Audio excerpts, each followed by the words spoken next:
gravar.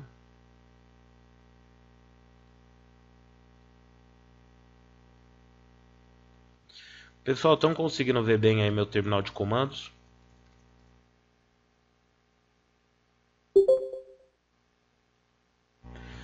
Tá legal aí meu terminal de comando? Estão vendo?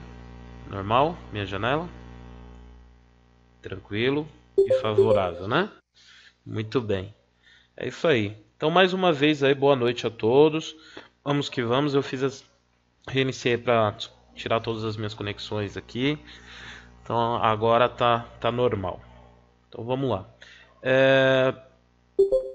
Depois, quem foi que criou o grupo lá no Gmail, depois passa para mim lá o grupo, que aí eu encaminho informando lá o grupo que eu criei também, para quem não conseguia, para quem não pegou a informação, depois eu deixo lá, tá? Ou para quem chegou agora aí, depois você conversa aí com seus amigos de classe aí para pegar as informações do grupo que eu criei para a gente discutir sobre esse curso. Muito bem. Na aula passada, então, pessoal, na apostila, nós estávamos na página 143 do PDF e 134 do 134 da versão impressa, tá? Então nós vamos começar a falar aí sobre dois arquivos, o etc isui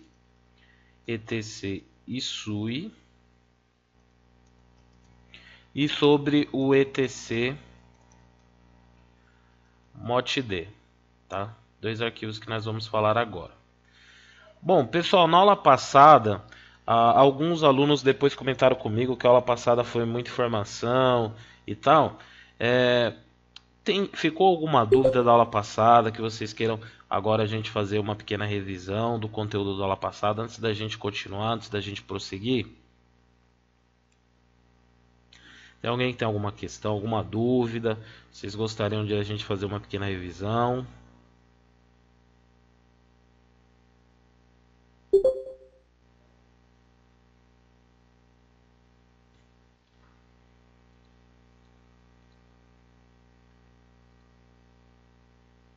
Pessoal, vocês estão por aí? Pra mim tá tranquilo.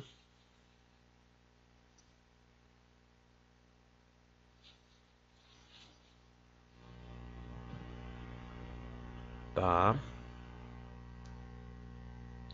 Beleza, Jean. Fazer mais devagar. Beleza, vou mais devagar, fica tranquilo. Legal. Tá bom, Jean, mas sempre que acontecer que você achar que eu tô indo rápido, o que que acontece, ó?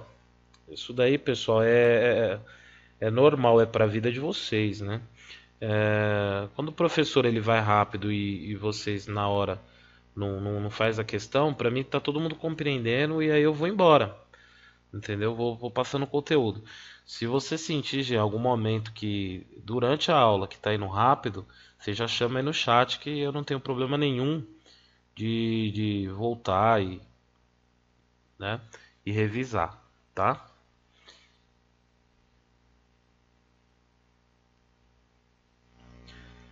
Bom, o Gladson tá falando que o áudio dele tá ruim, mas é só o dele, né? Vou falar pra ele reiniciar.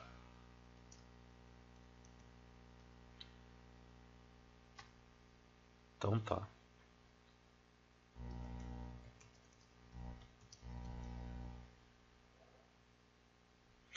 Então, beleza. Pedi pro Gladson reiniciar. Pediu pra esperar.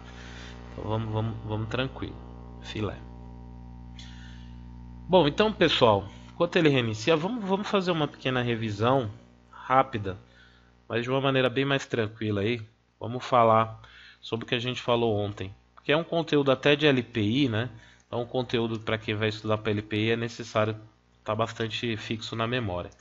A gente hoje falou sobre dois tipos de variáveis, ó, dois tipos de variáveis. A gente falou sobre as variáveis locais e sobre as variáveis globais, tá? Lembrando, variável local só nesta linha ou só nesse shell corrente, tá? Só nesse shell atual. a variável local. E variável global, todos os shells e todos os usuários. Nós vimos que se a gente editar o arquivo etc profile e definir lá dentro, no boot vai carregar estas variáveis. E se for uma variável só do usuário, então é dentro do diretório home do usuário .-rc. Pessoal, vão entrando e vão fechando o áudio de vocês. Tá me tendo interferência aqui, ó. Rock, Samuel, eu já fechei aqui. Mas tem mais gente com o áudio aberto aí, tá? Então temos o arquivo lá, só do usuário, home Juliano, é o .bashrc. Então, eu só estou revisando o Rock Marks. Estou fazendo uma revisão bem tranquila. Até agora eu só falei que existe a variável local que nós vimos na aula de ontem. A variável local, ela só funciona nesse shell atual. E falei sobre a variável global, que ela funciona em todos os shells e para todos os usuários. Tá? O comando para tornar uma variável local para global é o comando, tô gravando, é o comando export, nome da variável. Por exemplo, eu vou criar a variável Oliveira igual sobrenome, meu sobrenome. Se eu colocar echo dólar Oliveira, eu vou ter o resultado lá, meu sobrenome. No entanto, se eu usar o comando env, não aparece essa variável aqui. Por quê? Porque ela é uma variável local. Para mim transformar essa variável Oliveira numa variável global, eu uso o comando export Oliveira. Agora, se eu digitar o comando env, está lá mostrando Oliveira é igual a meu sobrenome. Tá? Então, eu transformei ela, Oliveira igual ao meu sobrenome. Eu transformei ela numa variável para todos os usuários. No sistema, existem variáveis globais do sistema. Alguns exemplos dela é a variável shell. E aí um detalhe, pessoal, que eu acabei não falando ontem. As variáveis do sistema, geralmente elas estão em maiúscula. Ó, variável shell informa o que? Qual é o shell padrão do usuário, /bin /bash. Eu tenho, por exemplo, a variável que nós falamos ontem, variável path, que mostra aonde o Linux, onde o shell vai buscar os binários, os programas para executar quando eu digito o nome dele diretamente aí dentro da linha do comando. Por exemplo, ls, quando eu digito ls, ele só funciona porque aqui na variável path está definido que ele tem que buscar em /sbin. E o comando ls está lá dentro de /sbin. Então, por isso que funciona. Se eu digitar, por exemplo, deixa eu ver aqui que eu tenho aqui. Se eu digitar, por exemplo, comando nano.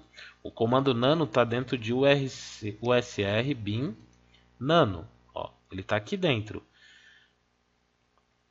Pessoal, está todo mundo ouvindo? Ou o áudio está cortando? Tá.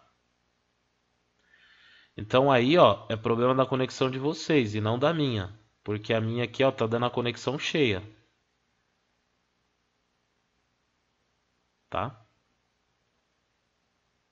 Pra mim tá dando conexão cheia aqui. Eu tô com a 6 MB hoje dedicado. Não tem porquê. Tá dando aqui tranquilo. Tá em 30% de uso de conexão. Tô com outra máquina monitorando aqui. E aí, pessoal, ó, vamos lá. Eu estava dizendo Tá. O comando nano, quando eu digito nano, ele já abre o editor de texto direto. Por quê? Porque dentro da variável path, ó, echo $path, tá buscando lá dentro de usr bin. Então ontem eu também disse o seguinte, por exemplo, eu vou dentro do diretório do meu usuário, cd/home Juliano. E aqui eu vou criar o diretório mkdir scripts, diretório mkdir scripts. E lá dentro, ó, cd scripts, eu vou criar um script, tá? Um script em shell. O que a gente chama de shell script, tá? Então, se você pesquisar aí tutoriais de shell script no Google, tem um monte, tá? De tutorial de shell script. Então, por exemplo, eu vou criar um shell script. Eu vou criar um arquivo vazio para a gente começar a compreender. Eu vou criar um arquivo vazio, então eu vou usar o comando toast e vou chamar ele de criar diretório, que era um exemplo que eu estava dando ontem e estava meio corrido. Vou fazer com calma as coisas, né? Toast espaço criar diretório.sh. O que é o comando toast? O comando toast cria arquivos vazios, cria arquivos e diretórios vazios. Diretórios não, pessoal, desculpa, só cria arquivos, tá? Comando toast só cria arquivos, esquece diretório. Então eu criei o nome do arquivo, que é criar diretórios.sh. Eu criei lá o criar diretórios.sh, ele está vazio. Ó, comando getinho, cat, criar diretórios.sh. Está vazio, não tem nada, né? Então eu vou abrir ele com nano. Poderia ser com vim, tiny, para a gente aí testando. Eu vou abrir ele com nano. Nano criar diretório.sh e vou dar enter. Ele está vazio. Um shell script, um script, ele começa com o jogo da velha, ponto de exclamação, e o seu endereço de shell, que poderia ser /bin/sh ou /bin/bash, que é o meu caso aqui. Eu vou colocar /bin/bash, mas poderia ser sh, ksh, csh e aí por diante. Vou colocar lá /bin/bash. E aí eu vou colocar aqui, ó, echo entre aspas o famoso hello world, né? Hello world. E vou dar Ctrl O para gravar e Ctrl X para sair. Vou dar um clear para limpar a tela aqui. Vou dar um ls, ele está lá, criar diretório.sh. Se eu der um cat nele, tem o comando lá dentro. Mas ele não vai executar. Ó. Se eu colocar criar diretório, criar diretório, ele nem completa porque ó, ele não tem permissão de execução. Tá? Ele ainda não tem a permissão necessária para rodar. Então o comando para a gente colocar a permissão de execução é chmod mais x para tornar ele executável. O x vem da palavra de execução mesmo, tá? Chmod espaço mais x e o nome criar diretório.sh. Agora ele vai ter permissão de execução. Eu posso executar ele assim, ó, colocando bash espaço criar diretório ou o ponto barra criar diretório.sh. E aí ele me deu o retorno hello world, ou seja, ele leu lá a primeira linha, que a primeira linha era echo hello world, então ele deu esse retorno, ok? Até aí tranquilo, né? Então vimos uma estrutura simples aí de um shell script aqui dentro, tá?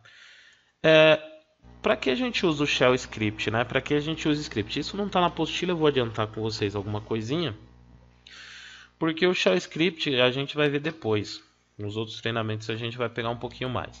Mas ele serve, por exemplo, para a gente automatizar tarefas. Digamos que você tem que criar toda essa estrutura de tarefa em vários computadores aí. Diretório do usuário, administrativo, setor financeiro. Depois você tem que criar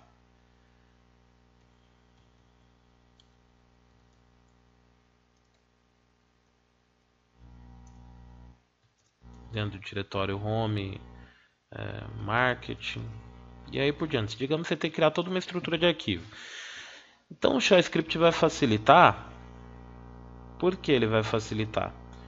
Porque você vai criando, né, linha por linha. O shell script ele vai lendo linha por linha. Pessoal, o que está acontecendo aí no chat? Tô meio perdido. Então tá tranquilo? Tá tranquilo, pessoal? Só pergunta aqui, que às vezes eu olho aqui o chat e eu fico perdido. Vocês estão entendendo o que eu tô falando? Ah, tá, fica tranquilo. Tá tranquilo, tá favorável. Ah, sim. Beleza. Então vamos lá, eco voltando aqui. Voltando aqui, pessoal, tranquilo. Eco lá, né? Hello World, ele vai ler linha por linha esse script. Então, a primeira coisa que ele vai fazer vai ser dar o Hello World, depois ele vai dar o comando mkdir espaço "-p". Aquele tio significa que é o diretório do seu usuário, né? Então ele vai já para /home, o diretório do usuário, que vai rodar o script. E vai criar o diretório administrativo e dentro desse diretório outro diretório chamado setor financeiro. Na linha de baixo ele vai criar lá o marketing, dentro de marketing ele vai criar o logotipo, sei lá. Então tem que ter esses diretórios aí. Então eu crio vou dar um Ctrl para gravar, um Ctrl X para sair. Então está criado aqui esse script. Eu vou rodar ele como um usuário comum. Então sou Juliano. Ele está dentro lá da pasta scripts. Eu tenho ele lá, criar diretório. Observe que a cor dele é verde, significa que ele é um arquivo executável, tá? Já mudou a cor. Quando você dá o ls-color no root, você também consegue ver por quê?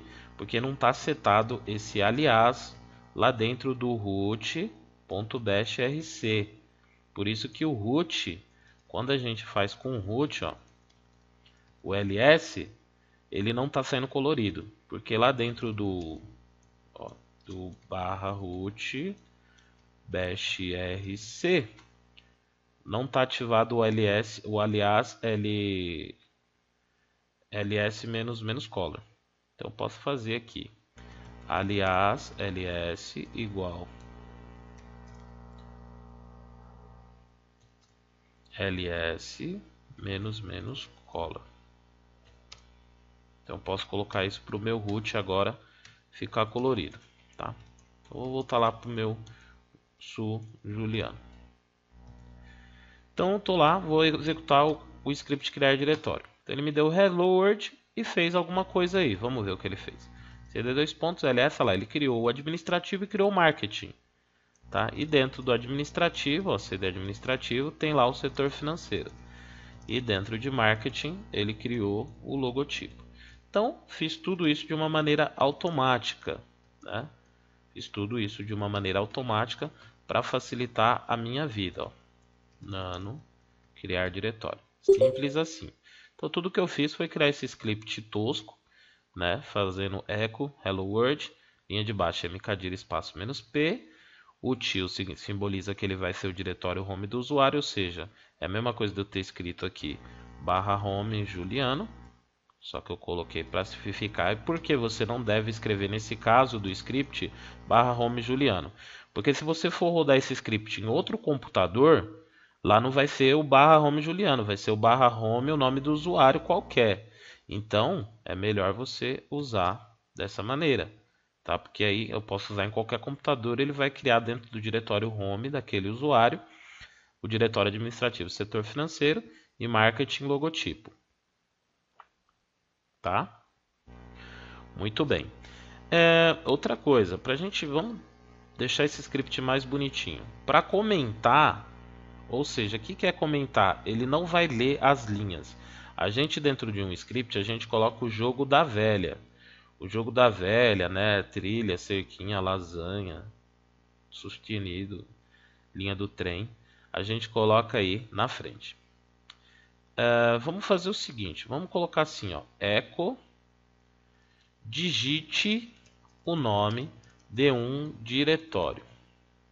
Digite o nome para seu diretório. E aí embaixo, na linha de baixo, o comando para criar diretório é o mkdir. Na linha de baixo nós vamos escrever o seguinte, ó, read. O que é o read? Leia. Leia o que? Vamos fazer ele ler nome. Vamos declarar uma variável nome, ó, que está aqui dentro, ó, nome. Então vamos declarar o read nome. E aqui embaixo nós vamos fazer o seguinte, ó, mkdir dólar, o que? Nome. Então o que eu estou mandando ele fazer aqui, ó? Echo, digite o nome para seu diretório. Aí ele vai ler a variável que o cara vai digitar, né? Ele vai ler nessa entrada e vai salvar nessa variável chamada nome. E aqui embaixo em mkdir, vamos colocar nome, o que o cara digitar aqui. Então vou dar Ctrl O, gravei. Ah tá, eu estou sem permissão porque eu não estou como root, esse arquivo aqui era do root. Pera aí, então vou sair, vou virar root. Ou melhor, agora que eu estou com root, eu vou dar esse arquivo para o usuário Juliano. É bom que vocês já aprendem um comando a mais, ó. O comando para mim dar esse arquivo para alguém, ó, é o shell-r para ter todas as permissões. E se fosse um diretório, tá? E se fosse um diretório? Aí seria, você vai dar tudo. O "-r" é de recursivo, aquela palavra que a gente usou bastante. Juliano, criar diretório.sh. Agora o criar diretório.sh pertence ao Juliano. Se eu der o ls-lha, ó, criar diretório sh, ele está no grupo root, que é a segunda linha, mas o dono desse diretório, deixa eu pegar a caneta aqui para mostrar. O dono desse diretório agora está no grupo root, mas o dono dele é o Juliano. Ou seja, eu dei esse diretório para o Juliano, esse arquivo para o Juliano, tá? E eu sempre coloco aí o shell-r, porque se fosse um diretório já ia resolver também, porque o R é de recursivo. Então, mas poderia ser só shell, sem o "-r", porque se trata de um arquivo, ia dar na mesma coisa. Bom, vou voltar aqui como Juliano. Agora esse arquivo é meu, agora eu posso editar ele. Então vou lá, nano, criar diretórios e tal. Vou comentar essa linha, vou comentar essa outra. Tá? Beleza. E vou digitar a seguinte situação. Echo, coloque o nome do diretório. Embaixo, read, nome. E aqui, mkdir dólar, nome. Tá? Olha que simples que eu estou fazendo. Vou até apagar aqui para que vocês não se confundam aí. Uma coisinha boba, né? Grupo, achei que o segundo fosse o criador. É o grupo a qual ele pertence.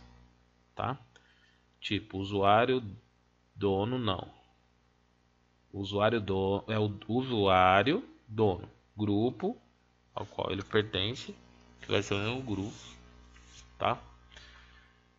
Muito bem. Então o dono agora sou eu. Ó. Tanto é que eu posso salvar agora. Ó. Gravei. Tá? Vou sair daí.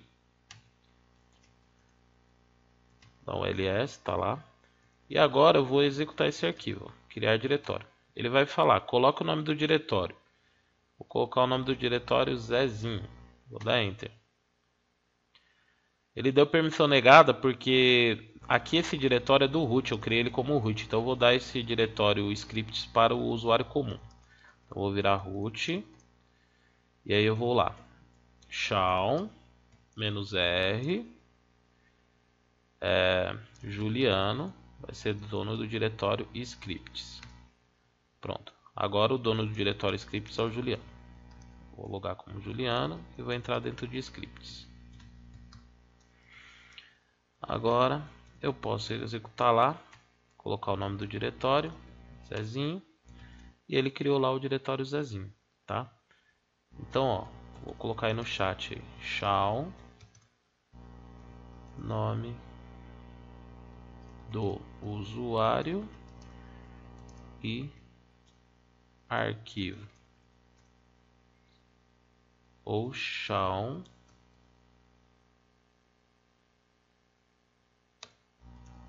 nome do usuário, vou colocar o "-r" aqui, diretório, tá? Muito bem. Então eu fiz um pequeno exemplo aí para explicar para vocês. Só que agora, digamos que eu esteja lá no diretório raiz, ó, e queira executar esse comando criar diretório.sh. Se eu digitar ó, criar diretório.sh, o comando não é encontrado. Por quê? Porque ele não está dentro da variável path, né? Então, a gente precisaria colocar esse comando dentro da variável path, ok? Algo que a gente viu na aula passada lá. Então, por exemplo, eu vou digitar aqui path, na verdade já posso fazer export path, tá? Igual $path, dois pontos, barra home, barra Juliano scripts. Deixa eu colocar isso daqui entre aspas.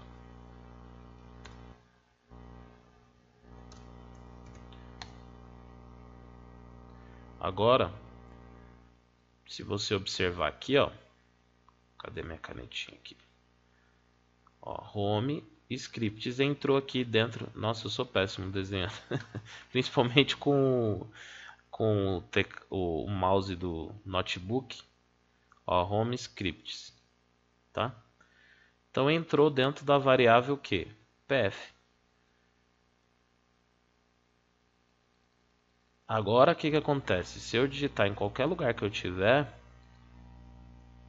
desde que eu tenha permissão para aquele diretório, lógico, né? Digamos que eu estou aqui, vamos para o diretório que eu tenha permissão para criar coisas. Estou dentro de administrativo, né? Então, ó, pwd, estou em barra home, Juliano administrativo. Esse daqui eu posso criar diretório aqui dentro. E se eu chamar lá criar diretório.sh, ele vai vir aqui, tá? Normal. Então, eu coloquei o que? Eu apontei a minha variável path para buscar sempre os binários, sempre arquivos executáveis dentro da onde? Dentro de script, tá? Então a minha variável path ela está buscando aqui, além dela buscar em usr bin, sbin e etc e tal, ela também vai buscar todos os scripts que eu criar no meu sistema dentro de barra home Juliano scripts. Isso é muito importante no dia a dia para o administrador de sistema, você pelo menos saber configurar essa variável path, porque você vai criar script aí com o passar do tempo, ou você vai pegar algum script pronto e você vai precisar rodar ele, e você vai ter que apontar o caminho para não precisar ficar toda hora digitando um caminho nas máquinas que você for fazer e etc e tal. Muito bem. Continuando. Então, essa parte de variável local, variável global, ficou tranquilo? Pessoal, respondam aí. Tá tranquilo? Deu para compreender bem? Legal, muito bem.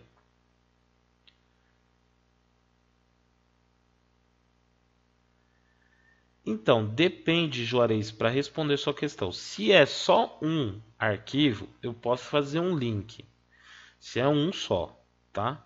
Mas se você vai, por exemplo, ter uma pasta de scripts onde você vai ficar criando toda hora, então é melhor você já fazer o patch. Por quê? Porque senão toda hora você vai ter que ficar fazendo link. Link, pessoal, é um atalho, tá? A gente chama de link. Você vai ter que ficar fazendo atalho toda hora para cada executável.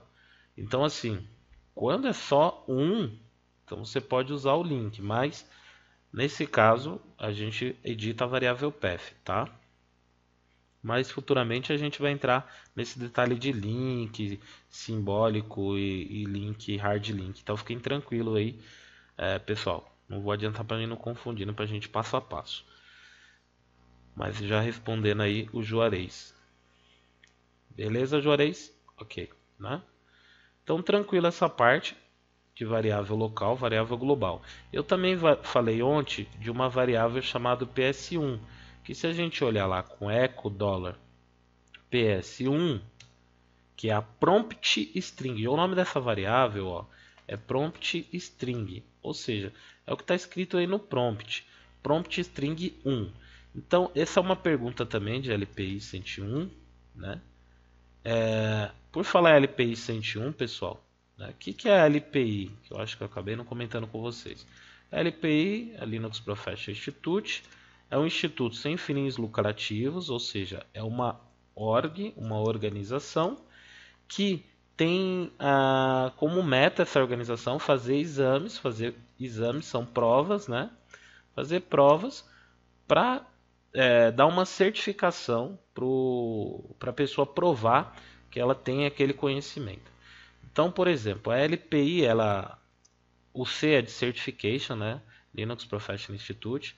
Então, essa certificação LPI, ela tem o nível Júnior, que a gente chama de LPI 1, e depois tem a LPI 2 e depois a LPI 3. Cada LPI ela é composta de 2 exames. Para mim ter a certificação LPI 1, eu tenho que passar no exame 101 e 102. Para mim ter a nível 2, eu tenho que passar no exame 201 e 202. E a LPI 3, eu tenho que passar no 301 e 302 ou 303, que aí ela já é diferenciada essa daqui, tá? Mas basicamente as pessoas tiram o nível 2. Então, nível LPI 101 e 102 você precisaria passar em 4 provas, tá? Eu, por exemplo, eu sou certificado LPI nível 2. Eu não tive interesse de fazer a nível 3, eu procurei fazer outras certificações, como a da Red Hat e da SUSE CLA.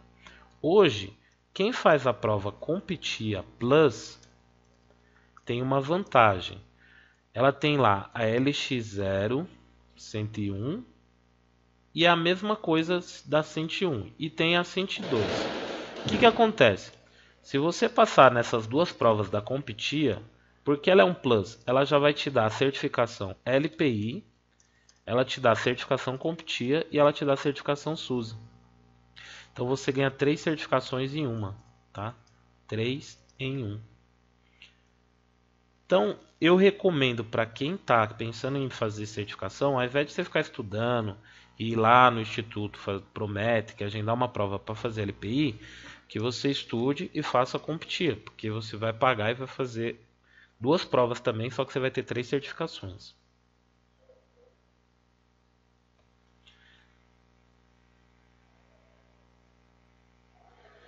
Bom, então, é triste, né, Walter, o pessoal falar isso, porque é, já vender um treinamento o aluno e não explicar, né, do que se trata, porque a gente tem que começar do básico. Aqui, a Linux Force ela tem algo legal. O treinamento da Linux Force ele começa com a gente tem um foco em mostrar na prática as coisas, primeiro para você entender esse mundo Linux, começar a formar você na área de administração e a gente vai dando essas lapidadas do exame, né? Mas é uma grande diferença. Você pode estudar para a prova, e aí eu digo que a gente tem o aluno que você faz um treinamento para passar na prova, mas você não forma profissional. Então o que acontece? É a mesma coisa, só para vocês entenderem, de você entrar aí no site simulado. Eu mesmo, por exemplo, tem um site chamado certbest.com que eu estou responsável, eu sou moderador de todas as provas de LPI e CompTIA. Então eu estou fazendo o que? A tradução das provas, eu faço isso de madrugada, as traduções das provas e adiciono novos conteúdos. Só que você pode entrar lá nesse site, que inclusive ele tem simulados gratuitos, e ir fazendo. E você aprender com o simulado, você decorar as respostas das questões. Então, isso você está sendo preparado para o exame, para passar na prova. Mas não significa que você está compreendendo aquilo.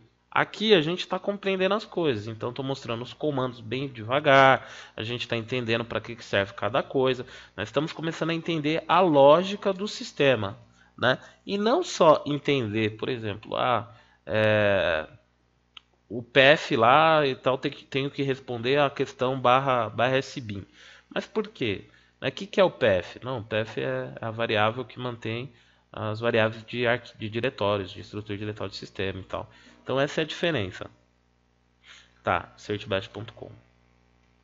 Mas dentro do meu, pessoal, aqui, ó, se você entrar dentro do meu site, certificações.net.br, que inclusive agora nós somos parceiros da Linux Force, por isso que eu posso falar sem problema ético nenhum, porque eu firmei parceria com eles, eu vou vender treinamentos da Linux Force lá dentro.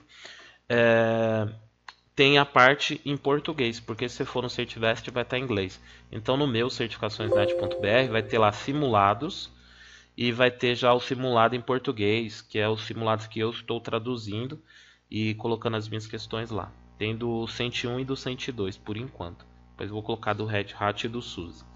Bom, continuando aqui, pessoal. Então, essa parte aí de variável de ambiente, Shell Script está tranquilo para todo mundo, né?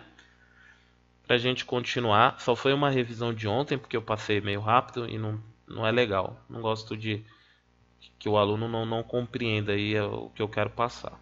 Bom, continuando aí, nós vamos agora para a página 143 da apostila no PDF e na versão impressa ela está na página 134.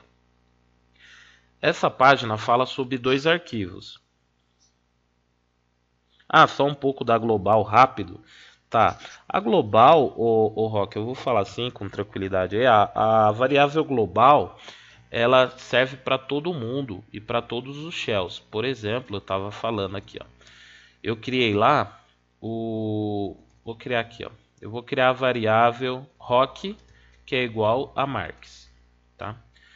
Então, se eu colocar aqui, ó, echo $, rock, tá aqui, ó, marks. Mas se eu abrir um novo bash, ó, bash, vou dar enter e colocar echo $, rock, deu 0. Por quê? Porque essa variável ela não existe aqui, ela só existe naquele shell. Então vou dar env, ó, ela nem aparece aí na lista nem nada, ela não existe. Vou dar exit, vou fechar esse shell. Voltei para o anterior, né, para o bash de baixo. E aí sim, aqui você existe, eu criei você aqui, então echo $rock, ele existe. Quando eu uso o comando export rock, eu estou exportando e aí você passa de ser local para global. Se eu abrir um novo bash e digitar echo $rock, você existe. Então você se tornou agora uma variável global, ok? Mas se eu reiniciar o computador, eu vou perder isso. Esse conteúdo dessa variável eu vou perder. Então, para não perder, eu tenho que editar. Isso, eu vou perder. Para não perder, eu tenho que editar o arquivo etc profile. etc profile, né? E aí eu coloco lá, por exemplo, rock igual a marks. Então, salvando isso daqui, não vou salvar, vou dar sair sem salvar, Ctrl X, não. E aí o que acontece? Eu colocando no etc profile, todo mundo vai poder, quando reiniciar o computador, ver a sua variável digitando lá echo $rock, vai ver. Mas digamos que você não queira isso, que todo mundo veja. Você só queira que só um usuário. Então você tem aqui em home, eu vou criar um usuário aqui. User add Luiz. Add user Luiz. Oxe, eu tenho que ser root. Sempre só root cria usuário, tá, pessoal? User add Luiz. Então, beleza, vou colocar criei o usuário Luiz e eu quero que o usuário Luiz, eu vou criar a home do usuário Luiz, mkdir Luiz, e vou deixar o Luiz como dono. Então, tchau, -r, Luiz vai ser dono do diretório dele. Luiz vai ser dono do diretório Luiz. Agora sim, eu vou logar como Luiz, sul Luiz. Então ele tem o diretório dele. Entrar aqui em cd chill. O diretório dele é o home Luiz. Se eu editar o nano bash rc e aí eu colocar aqui que Luiz rock é igual a Marques, só o Luiz, tá, vai ter essa variável. Aí eu tiro lá de nano profile. Quando eu reiniciar, essa variável só o Luiz que tem ela. Pessoal, uma coisa sobre criação de usuário que a gente vai falar ainda depois. Mas já serve uma dica aí para vocês. Deixa eu voltar aqui dentro do diretório /home. Ó, user add Jorge e add user Matheus. Olha a diferença. O add user, ele é um script para o comando user add. Só que ele é um script para criar usuário que traz facilidades para você. Por exemplo, ele já vai criar o diretório pessoal /home Matheus. Então digita a senha. Vou digitar aqui a senha. Já vou ter que colocar uma senha do usuário no ato da sua criação. Ele tem aqui strings de nome, por exemplo, Matheus. Eu vou dando Enter e no final eu confirmo com S. Então o que acontece? Ele já criou o diretório Matheus automaticamente. E aí se eu entrar dentro do Matheus, ele já tem lá, por exemplo, o bash rc. Ó, porque ele vai copiar tudo isso de um arquivo que eu vou explicar depois, chamado etc/scale, que tem uma cópia que é um padrão para todo usuário que eu criar já vir com isso. Inclusive, eu fiz um vídeo lá no meu canal de Dica Bolachinha. Então quem ainda não tem lá meu canal lá, é o youtube.com.br/professor Juliano Ramos, falando sobre a criar padrão para criação de usuários, tá? Tem esse vídeo lá na Dica Bolachinha. Então o que acontece? Quando eu uso o comando add user, por exemplo, Linux, deixa eu dar um Ctrl C aqui.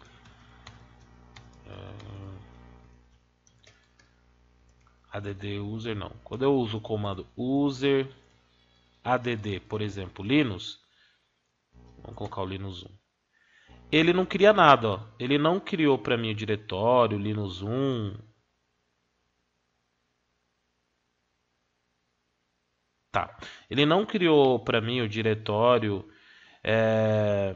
Eu já te respondo uma hora. Ele não criou para mim ali o diretório Linux 1 automaticamente nada. Então essa é a diferença entre o user add e o add user. O add user é mais usado. Por quê? Porque ele já no ato da criação vai criar o diretório do usuário e tudo. O user add não criou. Então nesse caso, se eu logar com o usuário Linux 1, ó, ele não tem senha e ele não tem diretório dele, ó. Ele não tem o diretório. Se eu fizer cd espaço tio, ó, ele dá erro, ó. Ele não tem. Não existe o diretório /home Linux 1. Então, nesse caso, olha o trabalhão que dá. Eu vou ter que criar o diretório dele, mkdir Linux 1, e só vou poder criar como root, porque está dentro do /home.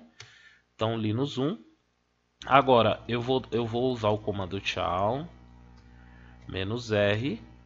Vou colocar lá Linux 1 é dono do diretório Linux 1. Agora eu falei que Linux 1 é dono do diretório dele. Agora sim, ó, se eu logar lá como su Linux 1, ele tem o diretório dele. Se eu der cd tio, ele tem aí o diretório dele. Ó. Só que ele não tem o bash rc, ó, o modelo lá do bash rc, ele não tem, ou seja, ele não tem nada. Ó. Não existe, ó. Tá lisinho, ls-lia, não tem nada, tá? Às vezes é vantajoso. Como que é vantajoso? Se você quer criar um usuário que você não quer que ele busque o padrão. Qual que seria esse padrão? O padrão de criação do usuário, que está lá no seu etc/scale, que vai vir o arquivo bashrc e etc e tal. Então, alguns casos bem específicos possa ser que você vai querer usar. Mas na maioria das vezes, ao invés de você usar o user add, você vai usar o add user, tá? Que é mais completo. Então, add user, gg, aí ele vai vir senha Unix, que alguém me perguntou senha Unix, né? É porque esse software, na verdade, esse add user, ele foi criado para padrão Unix-like. Então ele é o mesmo comando que você usa no Unix, no Minix, no BSD. Vai acontecer vários programas de você ter aplicação Unix e tal, tá? Mas isso só quer dizer que essa aplicação foi criada para qualquer Unix. Então você vai colocar a sua nova senha, digitar a senha, vai colocar o nome aí, e etc e tal, e vai salvar lá no final. E aí o que acontece? Ele já criou dentro de home o diretório Giovanna, tá? Então, muito melhor aí a gente usar o add user do que usar o user add. Mas isso a gente vai ver depois em criação de... nós vamos ver em criação de usuário e etc e tal. Nós vamos chegar até lá. Mas isso só foi para adiantar um pouquinho o conhecimento. E quando eu vou criar um usuário, aparece force bad name. E quando eu vou criar um usuário, aparece menos force bad name. É que você pode forçar a criação com esse nome, porque ele não considera isso um bom nome, tá? Então você poderia forçar na hora de você criar o usuário, colocando essa sintaxe que ele pede aí para você, o -force -bad name, porque ele não considera isso um bom nome. Porque geralmente o usuário você não coloca o ponto, porque na verdade é um padrão do mundo Unix de servidores de rede, que quando você coloca um ponto você vai definir o hostname. Então, para não confundir, acaba ele não achando que isso é legal, tá? Mas você colocando essa sintaxe você vai criar, porque vai forçar a criação. Mas isso a gente vai ver depois. Vamos ir por partes, como diria o Jack Stripador. Só foi para adiantar um pouquinho essa parte para vocês, tá? Deixa eu só arrumar meu chat aqui. Ok. Deixa eu puxar isso para cá. Voltando aqui. Arquivos. etc isui e etc motd. Vamos abrir esse arquivo. nano/etc isui. Dentro do arquivo isui, eu tenho essa string aqui, esse texto aqui, ó. Tanto isso no Deb no CentOS também, é o mesmo lugar. E vai estar lá um textinho qualquer, tá? Eu vou colocar aqui: olá, sou o Grubelino. E aí eu vou salvar isso com Ctrl O e vou sair com Ctrl X. Ok? Agora o que acontece? Ó? Se eu abrir aqui outro terminal, olha o que está acontecendo ali em cima. Ó. Olá, sou o Grubelilo. Tá? Esse arquivo isui é para te dar mensagem antes do boot. Então vou voltar lá, nano/etc isui. Então aqui é para te dar mensagem que vai vir antes do boot. Você pode brincar aqui com esse arquivo, né? Tipo, vou colocar aqui. Seja bem-vindo. Você é apenas um mero mortal.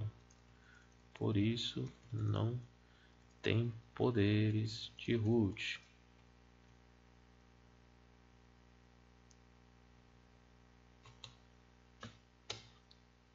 Ctrl X.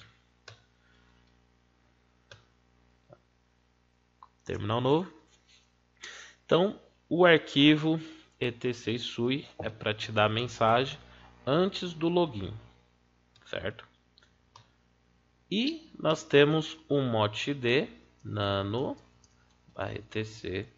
motd, que é mensagem após o login. Então vou apagar esse texto aqui, apagar essas linhas aqui.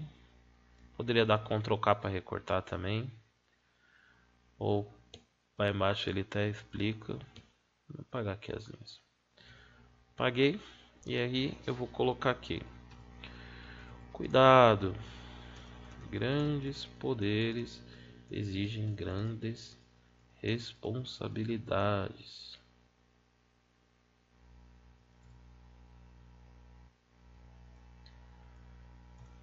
Cuidado se você for root.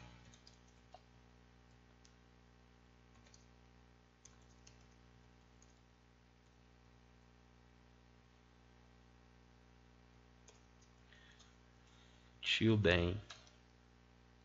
Spider-Man. Vou salvar, sair e vou lá. Root, loguei. E aí ele me dá a mensagem aqui.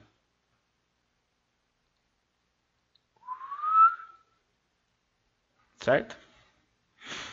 Então o arquivo motd é para, após o login, e o etc sui é para antes do login. Então o texto lá da apostila 143 ele diz: os arquivos /etc sui e etc motd são usados para mostrar mensagens para os usuários e não interferem na parte operacional do sistema. A diferença entre eles é que o primeiro exibe uma mensagem para o usuário antes que o mesmo faça o login, enquanto o segundo uma mensagem para o usuário após o login. Há ainda o etc sui net, que contém mensagem para login remoto. Então, quando alguém faz login remoto, tipo um login tipo SSH, você pode usar o etc sui.net, tá? Para deixar uma mensagem para login remoto. Os caracteres lá embaixo na página 144, na linha 2, ó, se você abrir a página 144 do PDF, tá? E na versão impressa tá na página 135. Se você ver na linha 2 do exemplo que ele dá, ó, ele fala: veja um exemplo de /etc sui no Debian. Aí ele dá na linha 2, está mostrando, ó, Debian GNU Linux 6.0 -m /ul. Os caracteres N e L no arquivo representam respectivamente o nome do servidor, então /n vai dar o nome do servidor, o hostname, e /l é o número do terminal que está logado, que é o TTY alguma coisa, tá? Que nós podemos colocar dentro desses arquivos.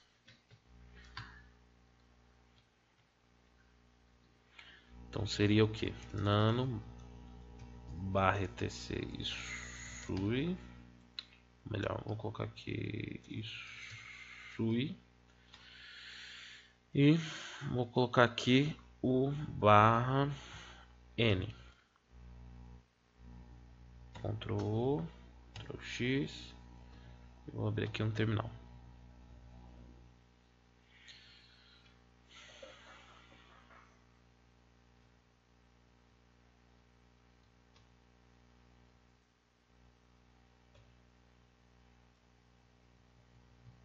A string não funcionou aqui no Debian. Vamos ver no motd.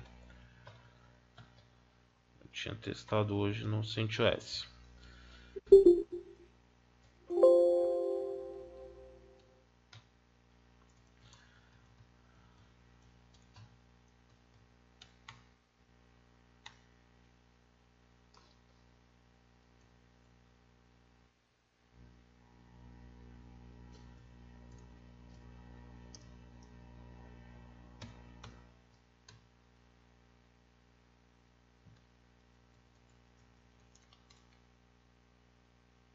A string não funcionou aqui no Debian não. Mas era no Isui, era para funcionar, deixa eu ver aqui.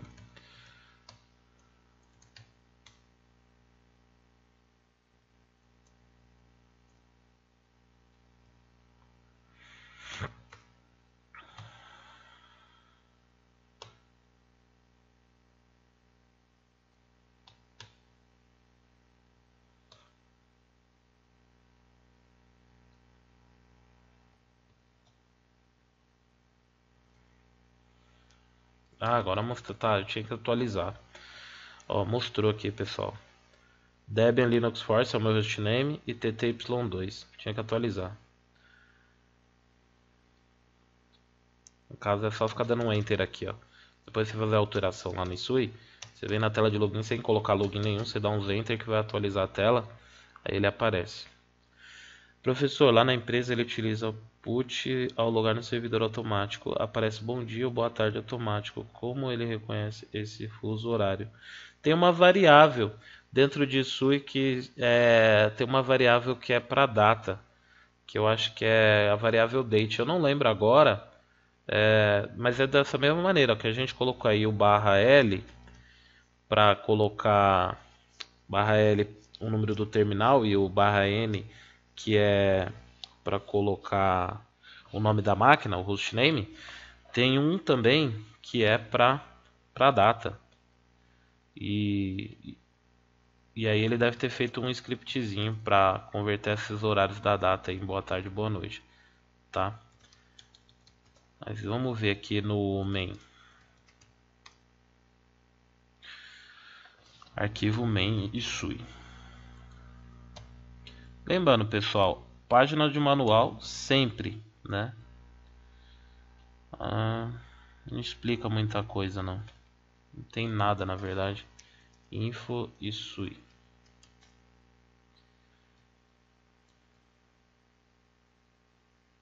Também não explica nada. Não ia ter. Depois a gente... Estou sem áudio novamente. Aqui está normal. Depois eu dou uma pesquisada e... o Adson, como que eles estão fazendo para colocar mensagem? Mas já tem pronto. É uma string pronta que eu não lembro agora, de verdade. Tá? São coisinhas assim, a gente não utiliza muito, né? Mais para firulas, digamos assim. Mas é legal a gente saber e pesquisar um pouquinho mais, vai aumentando o conhecimento. Vamos lá. 145 tipos de shell.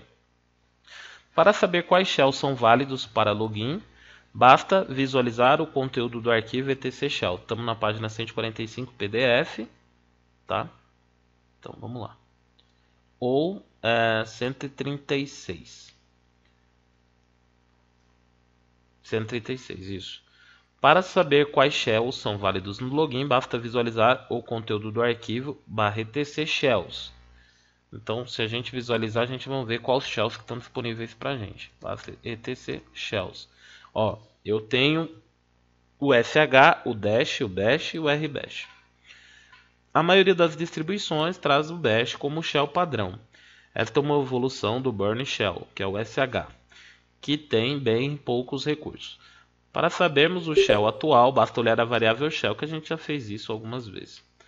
Para alterar o shell atual, utilizamos o comando chsh, e ele te dá um exemplo, mas na verdade a gente não precisa fazer isso que ele está mostrando na apostila não. O jeito mais fácil é a gente alterar a variável bash, né? Ó, a variável shell. Ó, a variável shell está dando o caminho /bin/bash, então a gente poderia só usar um export, mas na verdade, o bem da verdade, não tem porque eu mudar o shell, mas digamos que você queira, né? Então aí você pode colocar o shell /bin/sh, tá? E aí a gente ia mudar o conteúdo da variável. Eu não vou fazer isso porque eu não quero mudar o meu shell padrão para o sh, então dei Ctrl C. E aí eu já ia mudar o meu shell padrão, tá? Mas padrãozão, pessoal, bash. Até porque você teria que aprender a usar os atalhos do sh, ou de outro shell, como o pior deles, que é o dash, na minha opinião. Mas é tudo questão de utilização. Então aí vamos lá para o capítulo 9, Introdução a redes. Muito bem, chegamos no capítulo 9.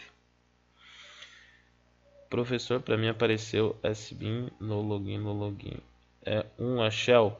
Isso. O no login, na verdade, ele não é shell nenhuma. Se você setar com isso, o usuário ele não consegue fazer login. Aliás, pessoal, se você coloca um usuário e tira o shell desse usuário, ó, se a gente lá olhar o arquivo cat passwd, você vai ver que ele tem a shell. Por exemplo, ó, vou entrar lá no nano etc passwd, ó. Foi boa até essa pergunta, Mauro. Ó. O que acontece? Eu vou aqui no Linux.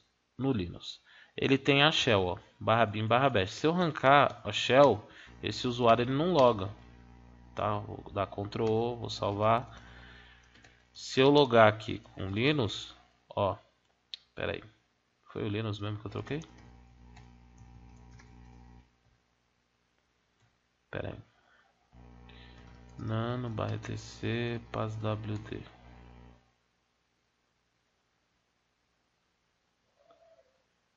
Linux.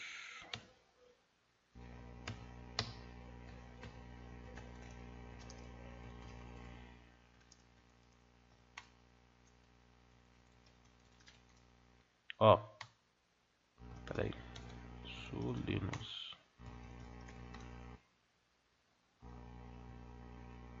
Eu acho que ele não tinha nem 100.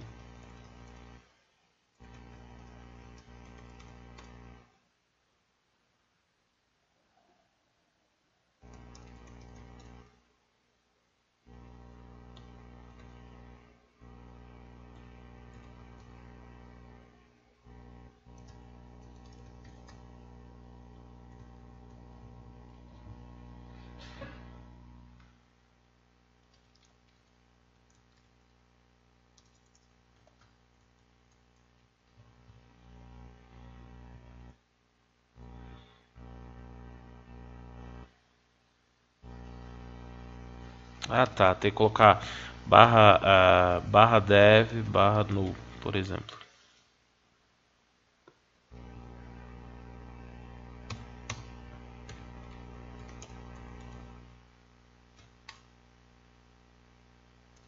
Tá, agora ele não loga mais. Eu não posso deixar vazio lá.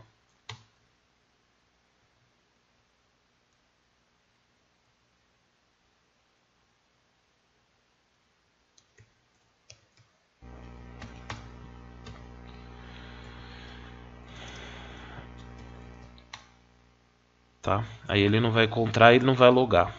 Porque sem o bash ele não loga. No caso, o no login. Tá me ouvindo? Vocês estão me ouvindo, pessoal?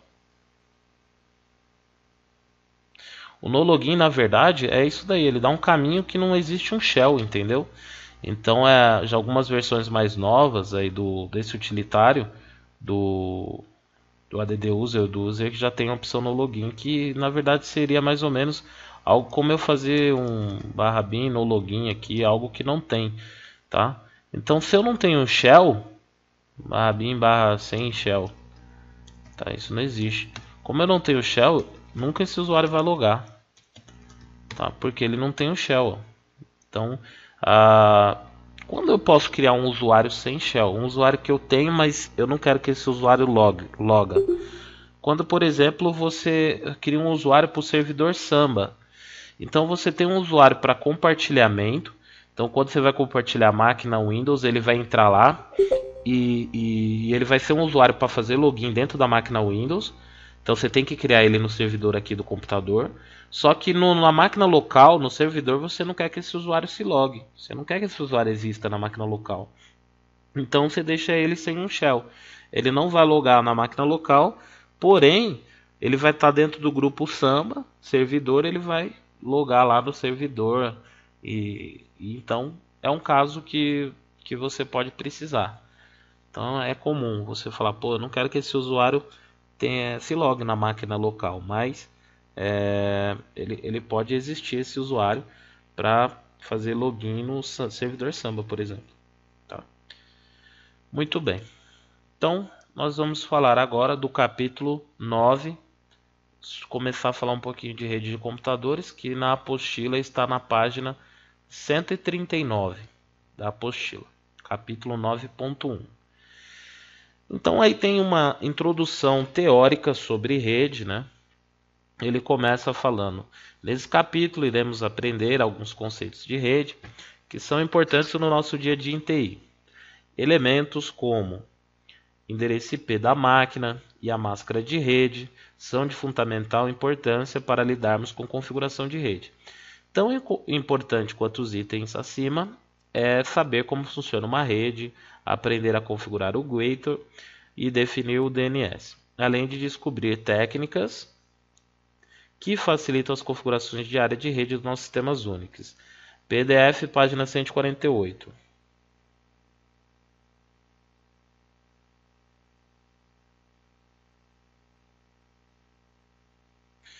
Então, Rock, mas é um problema aparentemente só seu, né, cara?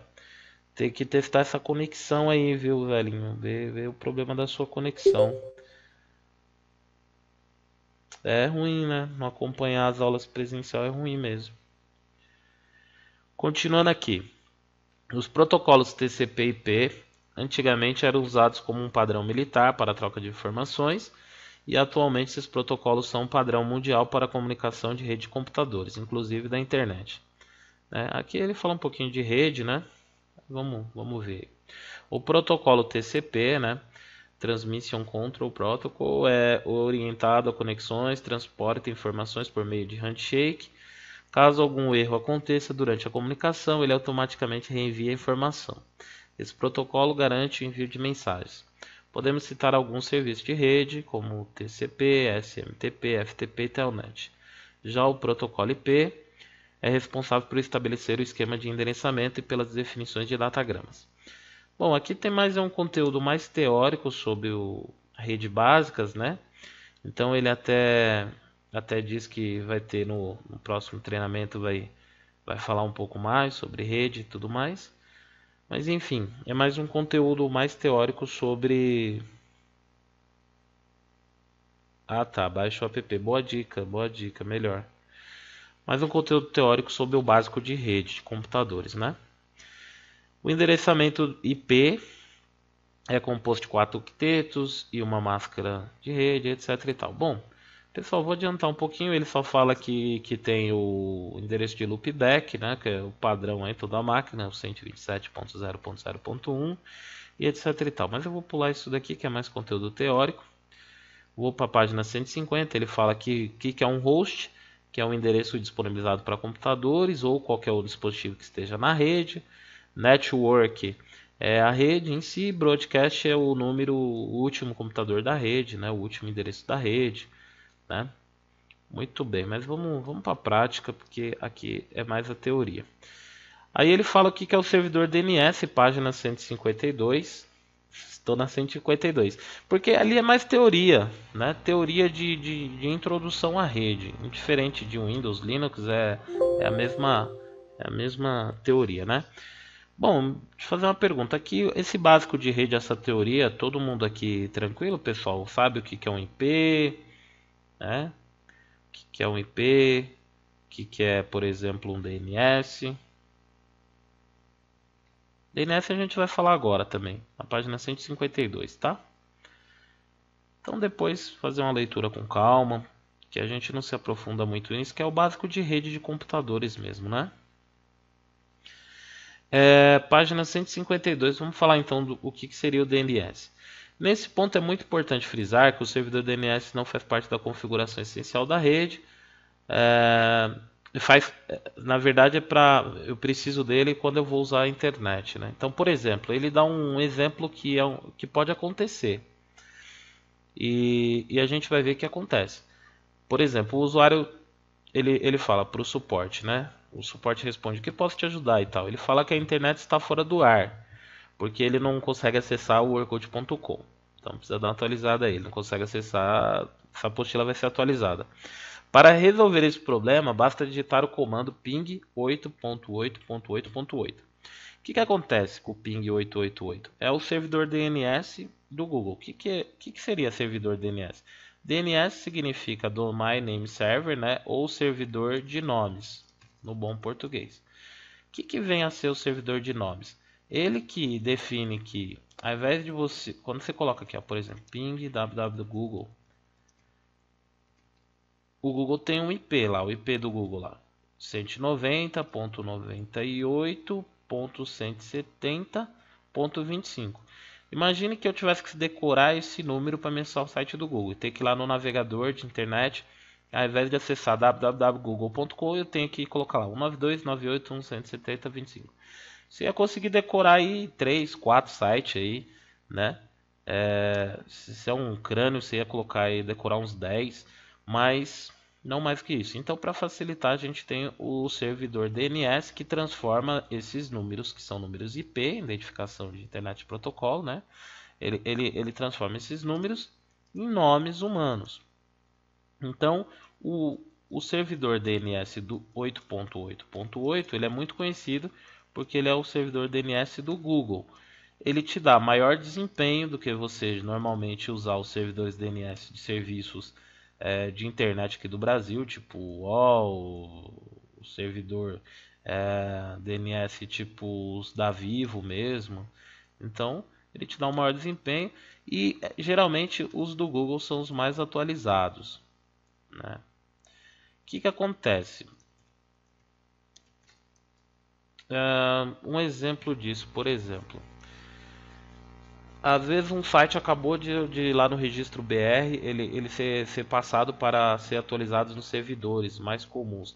Mas aí você tem um provedor local da sua cidade, isso acontece com o meu site. Eu registrei o site de nome certificações.net.br. E aí o pessoal, tinha umas pessoas que estavam me falando nas redes sociais que não conseguia resolução de números com nome, exatamente. O pessoal falava para mim que não estava conseguindo acessar meu site. Eu falei para eles, pô, caramba, estranho, tá tudo normal aqui para mim. Aí eu pedi para que eles trocassem o DNS pro do Google. Logo eles conseguiram me acessar.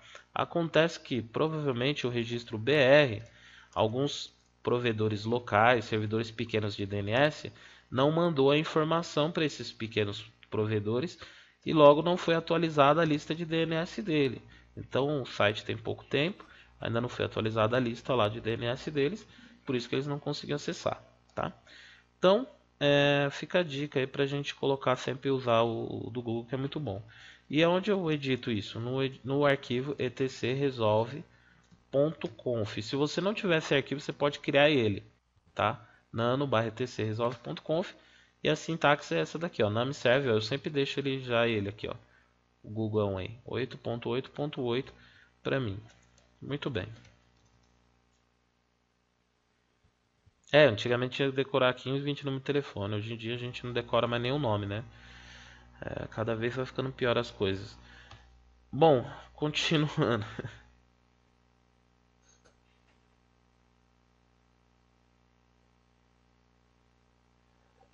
É, isso é tem um lado ruim da coisa, né?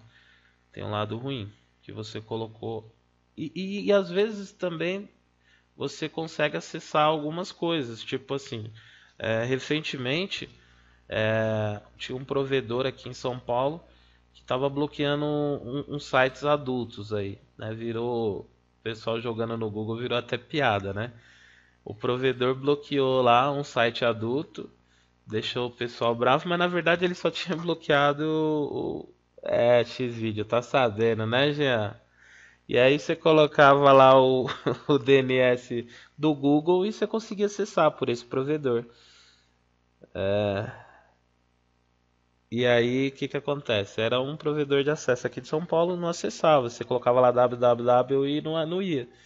Aí você ia lá no DNS, colocava o DNS do Google e funcionava. Então, bom, enfim. Continuando aqui. Virou piada esse negócio.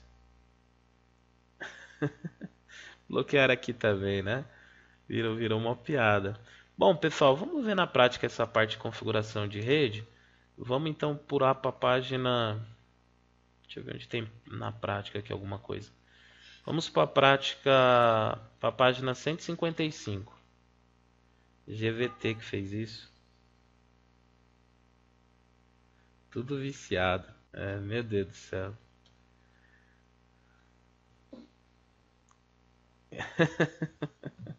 Página 125, pessoal. Vamos começar a falar sobre configuração básica de rede.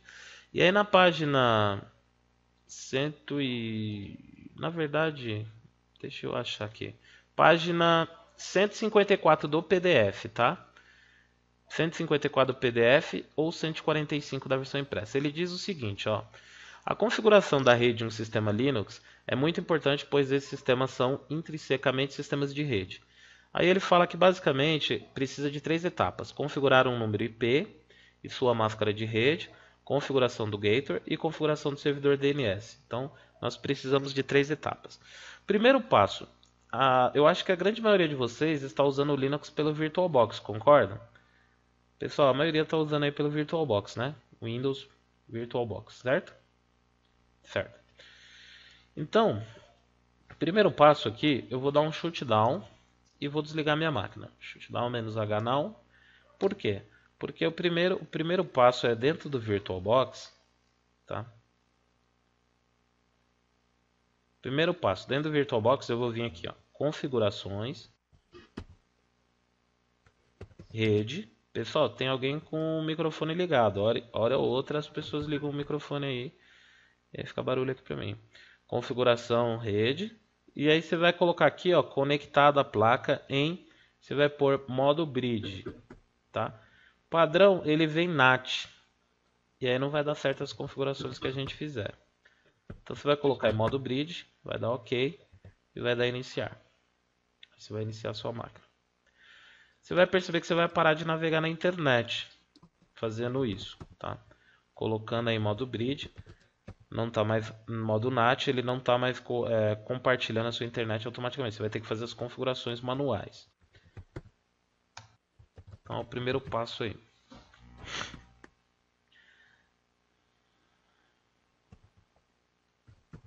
Deixa eu carregar minha máquina.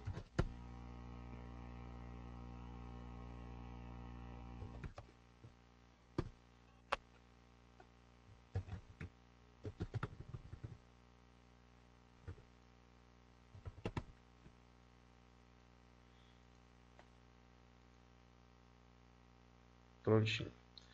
Agora vamos lá.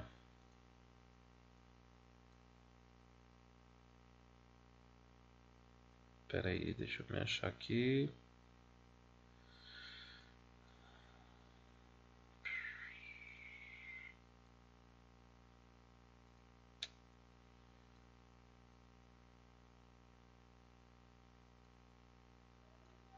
Pronto. Aí vamos lá, pessoal. Ixi, tô dando clique aqui na tela de login, tô ficando muito doido.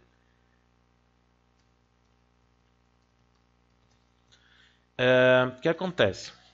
Colocou lá em modo bridge, você vai perceber provavelmente que você não vai estar mais navegando na internet. Se você dá lá um ping no Google, você não vai estar. Eu tô porque a minha já está configurada aqui. Essa é a minha máquina virtual. Provavelmente você não vai estar funcionando. Então é legal também você abrir seu CMD do Windows aí, quem está no Windows, e ver qual que é o seu gateway, né? No caso do Windows, o comando é ipconfig. Então eu dei ipconfig aí no meu Windows e o meu gateway, ele é um número 192.168.1, ó, gateway padrão, tá? A minha conexão no meu gateway é o 192.168.1. Então isso vai ser importante para mim saber que o meu gateway é esse, tá? Isso, para a gente fazer as nossas configurações, Moara. Porque no modo NAT ele não vai permitir isso, exatamente, compartilhar a rede. Então vamos lá. Você vai perceber que você não está navegando, que o modo NAT ele já traz para você navegando, né? Ele já faz essa configuração para você, já disponibilizando a internet do seu host Windows para a sua máquina virtual. Ele só joga lá para você estar navegando. Já quando você coloca no modo bridge, a gente vai ter que fazer todas as configurações de modo manual. Isso é bom porque, por exemplo, dá pra gente criar servidor e treinar servidor Samba entre a máquina virtual. Dá pra você subir várias máquinas virtuais, ficar brincando entre elas. Dá pra você fazer testes aí de Fire. Então é legal. Bom, o primeiro comando que a gente vai digitar é o ifconfig. Ele é diferente do comando do Windows. No caso do Windows, isso, roteamento, exatamente. No caso do Windows é ipconfig, né, para ver as configurações de rede. Aqui no Linux é ifconfig.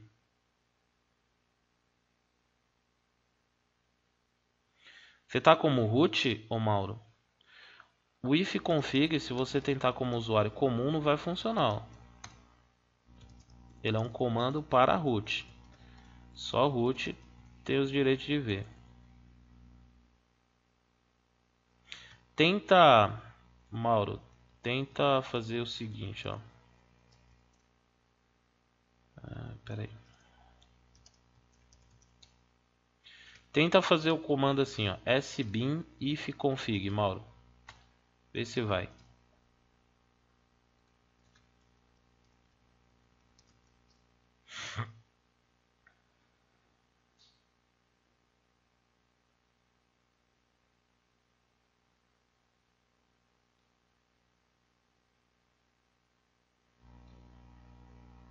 Também não.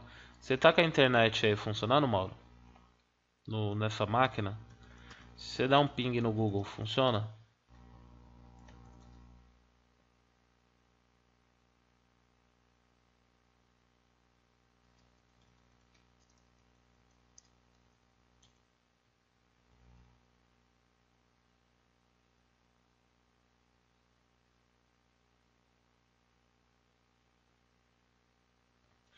Você tá usando o CentOS? Qual versão desse CentOS?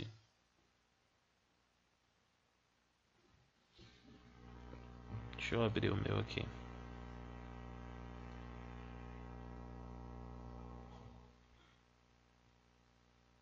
Deixa eu abrir o meu CentOS aqui.